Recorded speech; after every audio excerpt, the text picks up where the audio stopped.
When you're playing as good as the Guardians are playing, you don't necessarily want an off day, but they've got one, and it allows us to catch up with our good friend Andre Knott from Bally Sports to talk about what has been behind the Guardians' hot start. This is Locked On Guardians.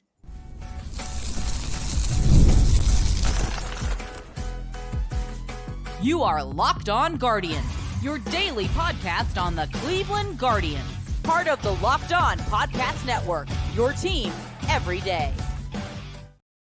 Hello, everyone, and welcome to the show. Today's episode is brought to you by Monopoly Go. I admit it, I have a competitive side, and it is a big fan of Monopoly Go, the mobile hit twist on the classic Monopoly. So join your friends and download Monopoly Go, now free on the App Store or Google Play. I want to give a quick shout out to Ashen Do CJ. Thank you for the iTunes review, as we always say to anyone who does that. I don't think we need to do our intros today, so every day E-Burn should be happy about that. And let's just get into the action. Let's dive in. Yeah, first of all, Andre, thanks for joining us. I know this is the Guardians off day, so it's your off day, and you're sitting here making time to talk to us about the Guardians, and you could be with your family and resting your voice, so we appreciate that. Resting the voice might be most important. Kids are in bed. Wife is actually out of town for a work convention, so I figured a little baseball talk with you two wouldn't hurt. So thanks for having me, boys. Oh, we appreciate it. So great time to do this too. It's, like we said, an off day, maybe not the best thing the way the Guardians are playing, but it is a Monday, and they just came off a stretch where they played a lot of games in a short amount of days, and the starting pitching's a little beat up, so we can get into that. But anything that you expected with this hot start? I mean, I know it's 22 games, and we don't all want to get ahead of ourselves here, but this is just wild to think about how this whole season started, considering the illnesses in spring training. Shane Bieber goes down, and Jose Ramirez isn't off to his best start. Very unexpected, unless you felt a different way. I'd be a liar to say that I expected this completely, but at the same time, I think I'm not overblown by it, and I think this might be the best thing out of this. It doesn't mean I'm right, but I think the thing that I feel is that I don't feel like anybody's playing out of their what. I think we're seeing I think we're seeing the evolution of Josh Naylor. I think we saw it coming anyway. If you really were paying attention to the numbers, and I was sending pictures of numbers I'd written down. I mean, you go back to last May and you take off the injury, Josh Naylor was well on his way to becoming one of the best hitters in baseball already. He would have been probably one of the RBI leaders if he doesn't get hurt.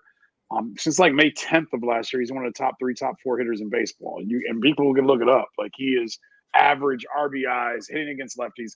I want to say he started 4 for 20 some against lefties last year, and then in May he snapped, and he's hitting 300 or something against them now. So far this year, he's hitting over. So that's not overly shocking. I think your leadoff hitter, Stephen Kwan, it's not over. I mean, the numbers are wow, but if you've watched Stephen Kwan and you know Stephen Kwan, you're not surprised he leads. Guys like you guys that were talking about minor league players 4 or 5 years ago, and I didn't know who Stephen Kwan was, would have told me this guy has hit everywhere he's gone. Watch him. And I'll tell you a story behind this. And then Andres Jimenez, I think this is who he is. So sure, when you talk about the injuries to the pitching, when you talk about the pitching staff not being what it's been like in the past, those are concerning. But when you say, am I shocked or surprised? I think this is kind of who they thought they were, and what happened last year plays tremendously into this. And the hitting coach should get and I don't want to get in trouble, but Chris, the hitting coach is going to be a manager someday. He has got a really good feel for his guys. He has a really good understanding. I know Cole Calhoun told me this last year. He said, and Cole Calhoun is at the end of a 10-year career. He goes, Dre, and he goes, Val is one of the first guys I've dealt with as a hitting coach that can speak my language, can give me, knows how to get to me and tell me what I need to know when I go to bat. He goes, all these guys tell you stuff. He goes, but Val has a way of coming right to me and saying, split coming in second, split in this coverage, you're going to get this or this. And he goes, and he just simplified it. He goes, if these young hitters get smart, they're going to learn how to work with Val. So when I hear stuff like that, and I know that Cole Calhoun isn't a BSer, I think Val knows what he's doing, and because they kept him and made him a part of this transition and let him add another coach that knows his language, I think that's helped this group tremendously as well. I was very surprised by that coming into the season, is how they were going to blend together guys from the last kind of tenure, like Carl Willis and Chris Valleca. And then you've got a bunch of new guys. I mean, Kite Correa is not new, but he is to the major leagues here. Yeah. Very surprised. I mean, everything's coming up roses right now. There'll be, trials and tribulations, and we'll see how they respond to those sorts of things. But I was really surprised at how they decided to blend the staffs kind of together. And now it just seems like things seem kind of harmonious with that, which isn't always the case when you've got a new manager and you're keeping old regime guys around. Yeah. JT McGuire is another guy that stuck around, who Stephen Kwan swears by. He swears by him. And now you have a guy, and like you guys, Freeman. You've watched Freeman hit more than I have, probably.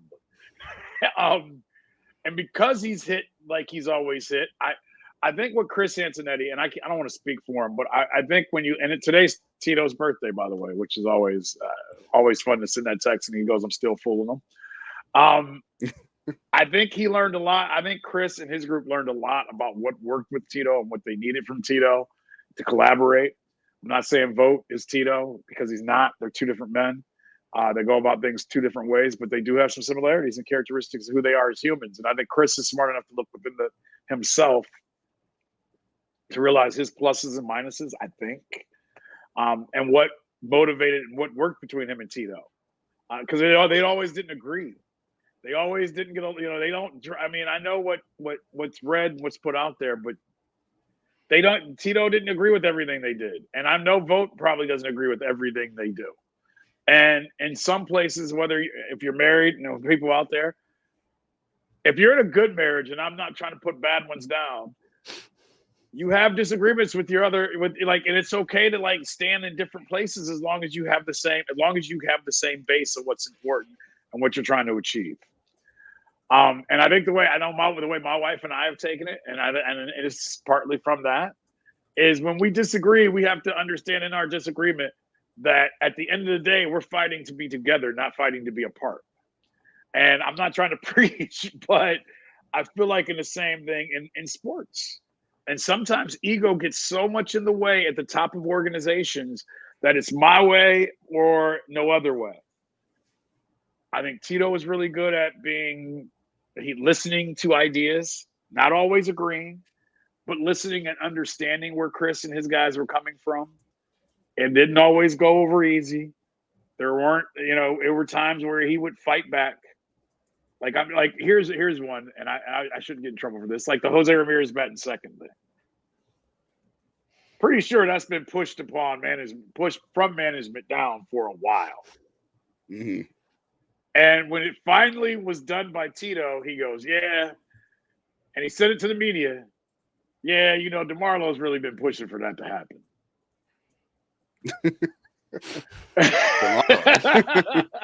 All right. And then this year he's batting second against lefties, but against righties they have him in his most comfortable position. There's gives and takes in marriages, and I don't know everything behind that, but I know a lot of people. I just you have to find ways, and I don't think all organizations are good at doing that. That's all I would say. I've worked around the Browns, I've worked around the Cavs, I've worked around the Indians, Guardians. I think they found someone, because you're right, Justin. I was surprised at first, but everybody they kept, they have a true respect for who they are. Not that they didn't respect the others, but they had a respect for what Sandy Alomar stands for.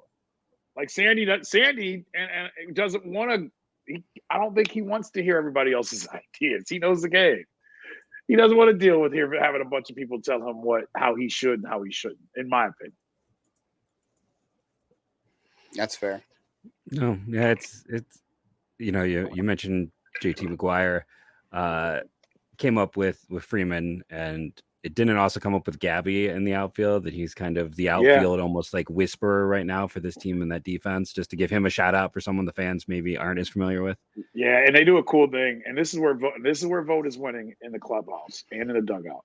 So anytime one of those guys, I'm glad you brought that up, Jeff. But anytime one of those guys make a big play, like the other day when Gabby made a play against the wall, or the other day when Free made the catch, all of the newer coaches on the other end, because JT stays down at the other end and putting the outfielders where they need to go. And anytime one of these new outfielders or anytime Freeman makes a catch, they all go, JT, and they almost cheer him on.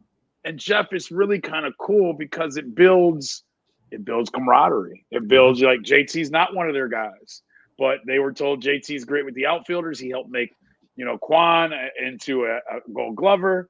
So they keep him. He stays on the staff, and they push him up and and say, hey, if you're great, turn this dude into a center fielder. And basically, since like end of January, early February, they've been in Arizona with Freeman and with Gabby whenever they have. And look, Freeman is going to mess up some plays. There's no doubt in my mind. One day we're all going to be sitting here in a big part. It's going to happen. It happens with good. That's the thing. Miles Straw is hard to move out because Miles Straw never made a mistake in the outfield. You can talk about his hitting, and rightfully so, but you can also say that as a defender, there's no one better. And so they knew if they were willing to take this risk, we better be on top of our P's and Q's like never before. And so far they have been. Yeah, I'll give Freeman a lot of credit and McGuire a lot of credit. It looks like he's been out there all the time. Like you said, he'll make a mistake at some point, but so far everything's looked pretty good for him, and he looks like he belongs out there. So, that's obviously a credit to Freeman and a credit to JT McGuire. I want to bring up another guy who's not a coach in just a minute when we come back. I'm sure you know who I'm talking about, and I'm sure some fans don't want to hear about it, but I do think we have to talk about him. So we're going to do that in just a second. That's a tease. Here's a good tease, too. The Guardians are still at home all week. The Red Sox are coming to town. We'll see how things look with the rain on Tuesday. But if you're looking to score some tickets and go hang out and watch Andre avoid some Gatorade dumps on his new shoes, use the Game Time app to get some of the tickets. They've got good last-minute deals on great seats. You can check out the view from the seats wherever you are, all the new renovations in the ballpark, and they have the lowest price guarantee and event cancellation protection. So in case this game does get rained out, Game Time has you covered for that. One of my favorite things about Game Time, too, is that they're going to credit you 110% of the difference if you find a ticket in the same row and section for less somewhere else. And take the guesswork out of buying tickets with Game Time. Download the Game Time app, create an account, use our code LOCKEDONMLB for $20 off your first purchase. Terms apply. But create that account and use our code LOCKEDONMLB. That's LOCKEDONMLB for $20 off. Download the Game Time app today. Last minute tickets, lowest prices guaranteed. And let's talk about health insurance, too. I know this is not always a fun topic for everyone to talk about health insurance, but at some point, it's something we all have to consider.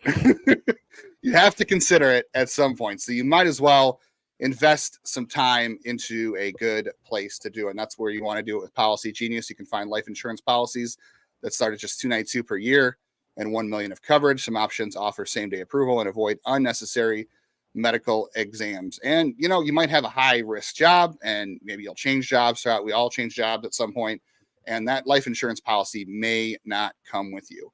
And Policygenius can help you sort through your options and other companies with a team of licensed experts to help you go through it.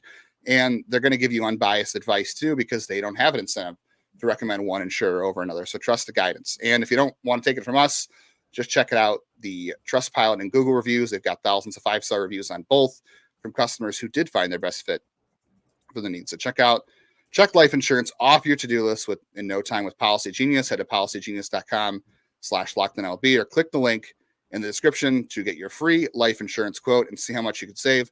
That is Policygenius/LockedOnMLB.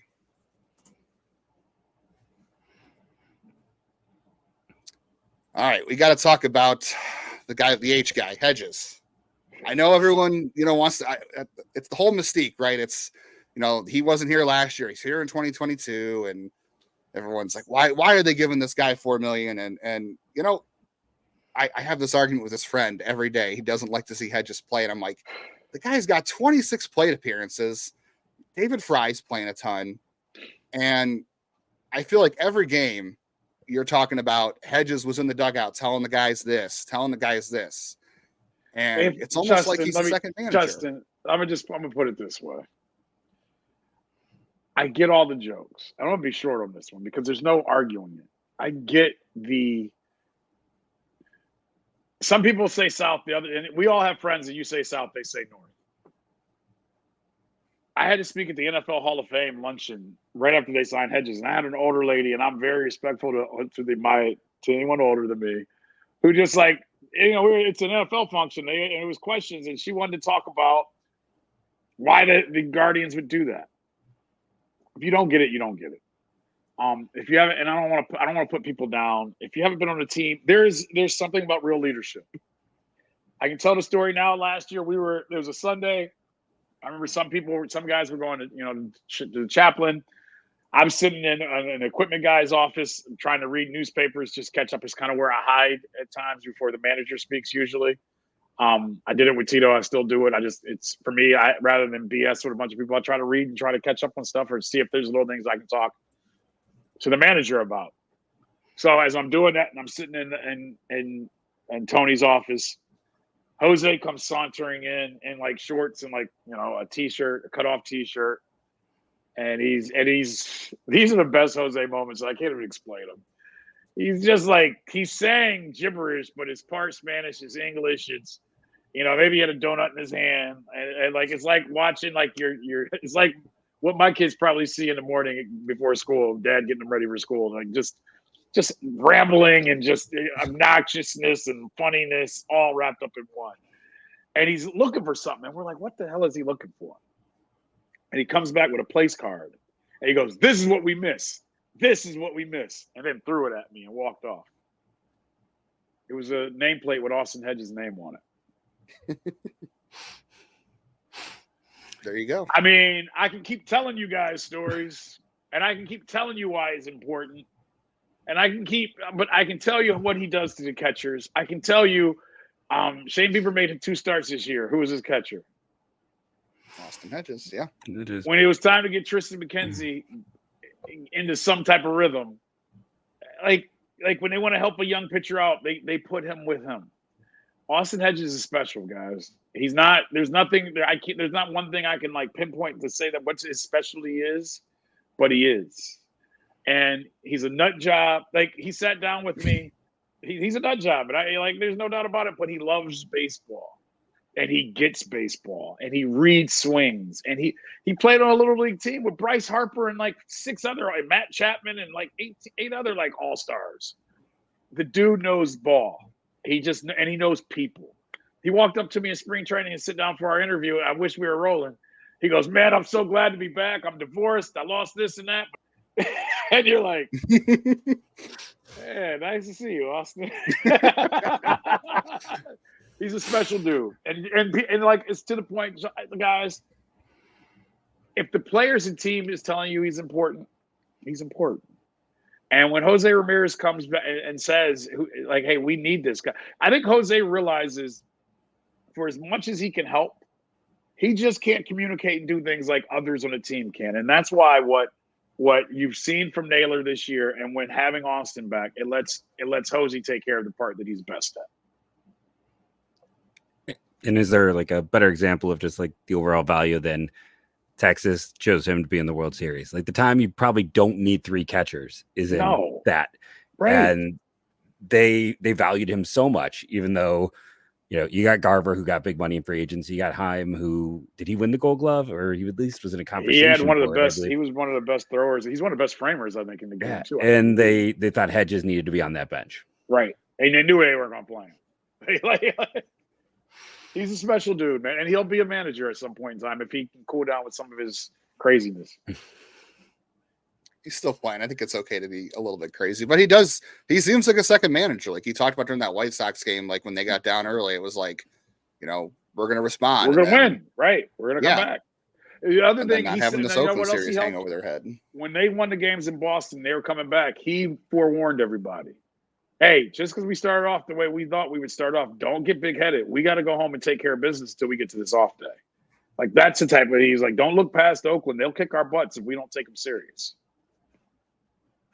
It's like the Jason Giambi stuff back in 2013, like that stuff. Bingo. Coaches can only do so much when things kind of resonate differently when it comes from a guy in your own locker room. You can say so much about what Tito was able to do for locker rooms. Jason Giambi was a big help of that, and I'm sure Vogt communicates well too. But it comes differently when it comes from a player. No. Should All right, we? well, You I got don't your wanna next tease? Yeah, I don't want to compare. Andre already brought it up about not comparing Vogt and Tito, but But you can. people do find themselves doing it.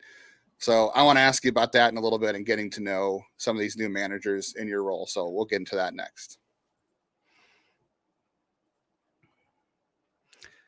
Monopoly Go is the newest app taking your various app stores by storm. It's taking the idea of many people's favorite games. It's taking, Monopoly to begin with, Justin showing it on his phone.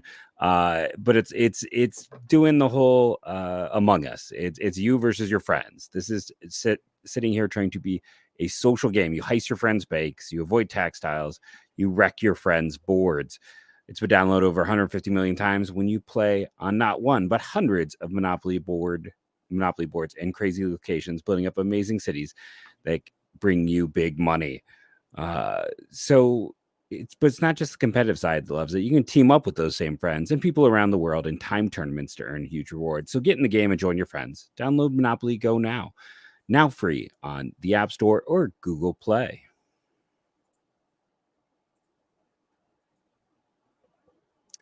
All right, you brought up, Tito before, and these two guys not being the same, but they're similar. And Jeff and I have found ourselves doing this too, talking about the lineup is different and different players are playing, and everyone's like, "Oh, well, Tito would have done this." I do think that at some point we do have to get away from comparing the two because Tito's a Hall of Fame manager and things are going well. And like I said, we all know that this team's going to be tested and Vogt will have to respond. I already thought he did a great job. Honestly, when they got the Shane Bieber news, that was Yes. a really hard test. And I found myself thinking, well, this is where Tito was good because when he got bad news, he knew how to get the team prepared to handle it.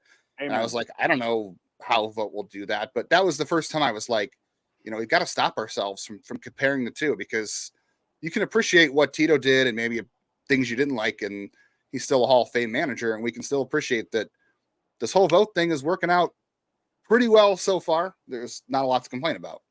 You are dead Nothing. on. You're dead on. I think here's the thing. It'd be different if we were comparing Vogt to a manager that got fired, to a manager that was not successful. Like that's way different, right? We are comparing Vogt to a manager that's going in the Hall of Fame. He had 2 losing seasons out of 12. Like that is special. And I don't. And this doesn't. And Vogt would say this. Vogt is very he knows. It's like I'm replacing a legend. He said like somebody in Boston goes, it's what's it like? He goes, I can't fit his shoes. I won't fit his shoes. I think Vogt being aware of who he is and what he is, and always saying I want the smartest people around me. Very Tito like, very disalarming and not talking about myself. Very Tito like. So I think they both get it. Like I don't have to make it about me, but I'm going to make certain rules and and I won't get into what his rules are. They're a little different than Tito's, but they're very matter of fact. But there's not a lot of them, and it's basically the same things. It's about respect. So I'll put it there. Tito's rules were real simple: be on time, respect the game and your teammates. That's it. If you didn't do, it really is 2 because the respect your teammates, respect the game. To him, we're 1-1, we're 2-1. Like it was the same thing, and be on time. Pretty much the same thing with Vogt. And I think for players, that makes players and feel like I can come do my job. I can be whatever personality I want. I can be Austin Hedges and stay off the wall stuff, yell certain stuff. I can be Josh Naylor and hit myself over the head, or sing music for an hour before a game that's blasting in front of the whole, but it gets everybody fired up. You're allowed to be the individual you want to be. But at 7-10, you strap it up and you respect the dang game. And if you don't, you can't play on a team. I think that's where Vogt has gotten it. I think Vogt's more willing, even more so. And it makes sense. Like my dad and I we're watching the first half of the Cavs game here tonight. And we were watching a baseball game on another TV. I'm 46. My dad is 71. And it's amazing how what he thinks the right way to run the game is, and I do. Like we both respect games. Like I love the game the way he loves the game, but he don't like when guys run out on a fast break and they run to the 3-point line and they don't run to the basket like they did when he was growing up. And from where I'm like, yeah, Dad, it's weird, but the analytics tell you. And I say it, and he goes, well, I don't like it. I compare that to Tito and Vogt. Like Vogt is a little bit further along down the road than Tito was. Like, they both love the game the same way. But because Voter's been in all these meetings and understands the value of numbers, he respects him a little. I shouldn't say that Tito didn't respect him. Tito just, like, you believed in what you believed in. Why would you not? It's been successful for him. And Voter, same way. But Voter, like Tito, numbers aren't the all. They're not the end by all. Like, he wants to go by gut and feel as well. So there are a ton of similarities, but the comparisons will never make sense because you're comparing two men that have been very successful at what they've been asked to do in most of their life because they've taken ego out of the equation, but they want to win. Hopefully, at some point, we'll get away from the comparisons. We'll see. It's early. We're 22 games in. Yeah, I hope we do appreciate both of them for what they were or what they are in Vogt's case. Right. Oh, most definitely. It's one of those things. I think we are going to, hopefully, as things keep getting better, we'll get more space between. Yeah. This start, can't win the division in April. Obviously, everyone knows that. You can definitely lose it, and that seems to be what the Twins are trying to do. And the Tigers are hanging White around. Sox. But I mean, Tigers are legit, man. Tigers bullpens are won something. Sarby told me, I was talking to Sarby a couple of weeks ago, former Guardians third base coach. Now he's with the Mets. After seeing him in spring training and seeing him in a series, he goes, their bullpen is legit. And they got some arms. Casey, I think, is legit too. I'm a big Sweeney guy. I'm a big Q guy. Q is one of my favorite people in baseball. They put some money in the right places with that Kansas City team. I'm not saying they're going to be 10 games over, but I don't think they're going to be under 500. And I think I feel the same way about the Tigers. So I think this division is a little bit more legit than it has been in the past. I'm not saying the Twins are completely out of it, but they might be. It's looking rough. I mean, hard to replace the pitching they lost. Yeah, but they still got they Pablo. Okay, Jeff, you're right, but they don't have their closer and starting to see. Yeah. But you know what? Like, starter wise, though, Kenta, I don't know. I know. I agree. I know what you're saying, but yeah, I got to be careful because they didn't spend money because of TV. I'll leave it at that. Yeah. But they believed in some of their guys from the minors that haven't panned out as well. No, it kind of reminds me of 2 years ago when instead of Pablo, it was just Sonny Gray with the young guys. It's like very reminiscent of that, at least to me. What, Kenta Maeda go and they let but the other guy blew out. Didn't somebody else blow out for him before the season started? That they just traded for? It was Anthony DeSclafani. They got from there. And I'm not saying DeSclafani, but I mean, he should have given him 140 innings. You would hope 150 innings. But they're not hitting either, Jeff. Like, look at them. Oh, no. They don't hit. Yeah, poor Carlos. Not working out so well. I know Carlos is my guy too. Yeah, not a good last act. Not the way you want to see it. How weird though do you think it is? And Carlos, I'm gonna always pull Carlos no matter where he is. I can't help myself. Yeah, he's always been a slow starter, so he could turn it around. Hopefully they'll give him the run to do it, and he does it. Just obviously not against the Guardians when he does pick things up. No one should be looking at the standings before Memorial Day. That's like the old adage, right? But how aware you think the team is of how well they're playing, but also not paying attention to that. But they've built themselves a cushion to, at least when things do get rocky, because I think the pitching will come around. The pitching will come around. They always do. But they've built themselves a cushion to when things do get rocky, they might be able to withstand some of that storm. 10 games over, man. You get 10 games over, it gives you a little bit, right? You can play 500 ball for the rest of the season. Now you're greedy. I'm like, let's get to 15 or 16 and over, because then it does give you that, what you're talking about. But Kansas City stayed right there going into the day. They were 3 games back, I believe. I agree with you. The pitching's going to get better. There's going to be some lulls, but I really believe, and I kind of said this to start and I'll end with, what happened last year, the guys didn't like how they let Tito go out. They weren't happy with how they played. They weren't happy with how the rest of the league adjusted to them. These guys have pride. Like I always tell people, like, they're professional athletes, man. These guys didn't like how they went from the darlings of the world. And I said this, and I'll end with this. Chris Valleca told me early last year, and I won't say players' names, But he was concerned about a couple of guys that nobody would have been concerned about on the outside. He goes, they're great kids. He goes, they just didn't. They appreciated last year, and he goes, and they kind of felt like it all was just going to fall into place for them. Those guys are both off to tremendous starts this year. And they worked their butts off this offseason. And one of them said Saturday after the game, he feels like we just got a walk-off homer from Nolan Gorman, which is a great baseball name, by the way, and a guy that I've been waiting to take off for St. Louis. Wow. I'm sorry. But Quan, obviously I'm saying is one of them. And Quan didn't have a bad season, but Quan thought he could be better. Quan got a little stronger this offseason. Quan really worked on the whole – I did a piece with him. I hope people saw it where we did in spring training, where I did a piece with him on taking in Jose's swings, different swings and swing approaches, and what he wanted to do to his. And we already talked about him trying to gain power. Really, it was him just trying to take advantage of people just throwing lollygag fastballs over the plate on him, and he wanted to do damage on them and stop like watching them. And he's been doing that so far. Not that he didn't care deeply already about the game. I don't want to say that, but I think they all have a different. The interest level in the small stuff has become important to a lot of these younger guys. They want to care. Josh Naylor thinks he's an all-star. He should have been an all-star last year. Hard to argue. Stephen Quan wants to be the best left fielder, wants to be the best leadoff hitter in baseball. Jose Ramirez is already there. Andres Jimenez wants to be and thinks he can be one of the best second basemen in baseball all around. I remember him and I messing around before every game 2 years ago and me going, all-star. And he goes, really?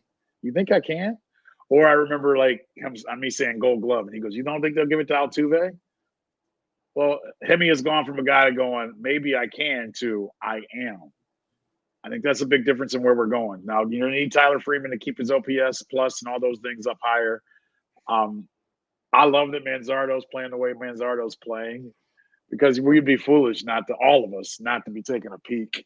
I think I think Gabriel Arias is one of the biggest things too right now. And the push with Arias is you can still win a Gold Glove playing all over. You can still hit some of your because he showed this past week if he can be disciplined and stick to his routine when it comes to hitting and not have like the bad at bats that popped up at the end of the week. They'll play him 5-6 days a week. You know what I mean? Like he may not be the shortstop, but they can find a way to get him at third, get him at second, get him at short, play him at first, play him in center. Not every day. I think that's something Tito would have not been as comfortable doing. And I think it's something that can make this team special if Arias can continue to stick to the script. Yeah. That Tony Phillips or Zobrist role. And they got that utility Gold Glove. So, yeah. That's right. Yeah. And I told him that the other day. I go, dude, you can still win a Gold Glove. And he smiled. And he's gifted enough to do it at any position. He really is. Yes. I think he's one of the keys to this really taking off. Well, we are definitely much smarter today for having Andre on. We learned quite a bit, as I knew we would. So at the end of the show, we've been doing this thing where we're like, all right, what did we learn from bantering about baseball today? But I don't know if I can pick just one thing today. Mike Trout had 11 extra base hits this year and 10 singles. Say that again? Mike Trout has 11 extra base hits and 10 singles this season. Hey, some people were ready to write him off saying he was done. I don't know where the Angels are going. Their roster's weird, but Mike Trout's still here. Well, I'll tell you this way. At dinner tonight with my father and my kids, my son looked up and said, Dad, can I bring a friend to the game next Friday? And I go, and I didn't know who was coming. And I go, why? And he goes, I want to see Mike Trout play. He's a generational tells me all I need to know. Generational talent. But again, we have to give all of our thanks to Andre for joining us. We really appreciate busiest man in Cleveland giving time to join us on the show today. Thank you to everyone who's watching, everydayers, rating, reviewing, downloading. It helps doing your part as we continue to see the numbers grow. Thank you all so much. And how we always end it, go, Guardians, go.